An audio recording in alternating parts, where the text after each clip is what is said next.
ভালোবাসা, বিশ্বাস আর জীবনের জটিলতাগুলো কি কখনো আপনাকে ভাবায়? আজ আমি আপনাদের সঙ্গে এক জটিল প্রেমের গল্প শেয়ার করব, যা আমাদের বলে যে জীবনে ভালোবাসা এবং বিশ্বাসের পরীক্ষা আসে, কিন্তু সেগুলো পার করতে পারলেই আমরা নিজেদের বাস্তব শক্তিশালী রূপ এবং আমাদের প্রকৃত ভালোবাসার সন্ধান পাই। তাহলে আসুন গল্প শুরু করা যাক। আমাদের সম্পর্কের শুরুটা খুব সুন্দর ছিল। 6 বছরের সম্পর্ক, দুজনের বাড়ির লোকজন আমাদের সম্পর্ক সম্পর্কে জানে, আর আমাদের বিয়ের কথাও পাকাপাকি হয়ে গিয়েছে। তখন আমার মনে হয়েছিল আমি বোধহয় পৃথিবীর সবচেয়ে ভাগ্যবান মেয়ে।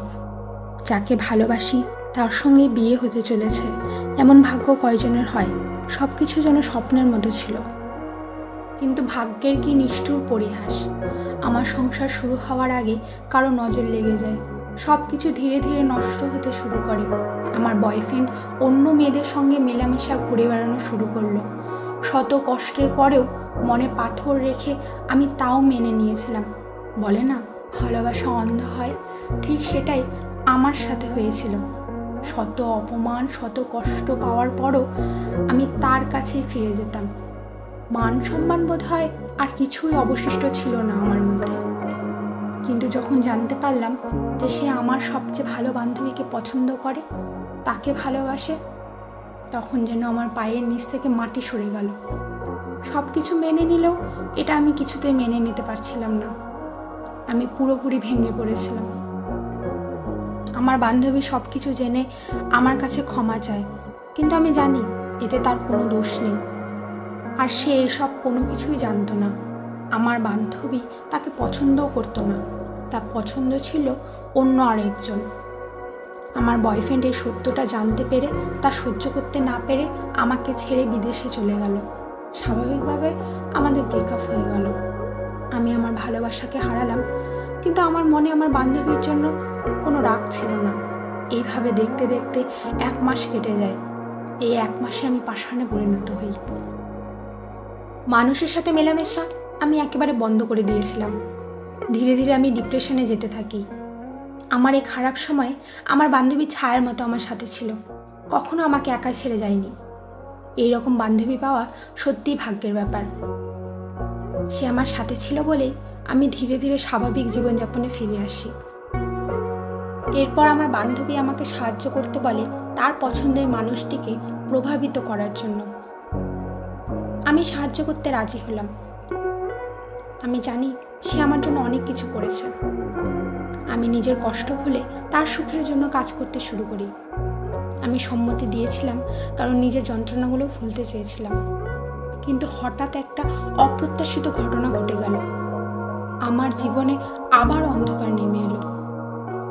যাকে আমার বান্ধবীর কথা বলতে গিয়েছিলাম, ঘটনাচক্রে সেই মানুষটি বলে যে সে আমায় ভালোবাসে এবং আমার কোনো কিছু বোঝার আগেই সে আমায় প্রপোজ করে।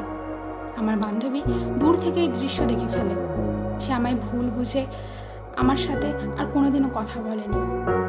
আমি একসঙ্গে 2 জন প্রিয় মানুষকে হারালাম। এই সময়টা ছিল আমার জীবনের সবচেয়ে অন্ধকার সময়। আমি একেবারে একা হয়ে গিয়েছিলাম। কিন্তু জীবনটা সত্যি অদ্ভুত। যে ছেলের জন্য আমি আমার বান্ধবীকে হারিয়েছিলাম, সেই ছেলেই আমার জীবনে বন্ধু রূপে আসে। আমার শত বকাঝোকার পরেও আমার সাথ ছেড়ে যায় না। সে আমার জীবন আলোতে ভরিয়ে দেয়, আমাকে নতুন করে বাঁচতে শেখায়। ধীরে ধীরে আমাদের বন্ধুত্ব প্রেমে পরিণত হয়। আমি জানি যে এটা হয়তো ঠিক না। আমার বান্ধবী তাকে পছন্দ করত, কিন্তু মনকে কিছুতেই বোঝাতে পারি না। কয়েক বছরের মধ্যেই আমরা বিয়ে করি। কিন্তু আমার জীবনে একটা আক্ষেপ থেকেই গেল। আমার সেই প্রিয় বান্ধবী আমার জীবনে আর নেই। আমি তার সাথে যা করেছি, আমি সেটার জন্য খুবই লজ্জিত। আমি জানি না কিভাবে তার সঙ্গে আবার কথা বলবো।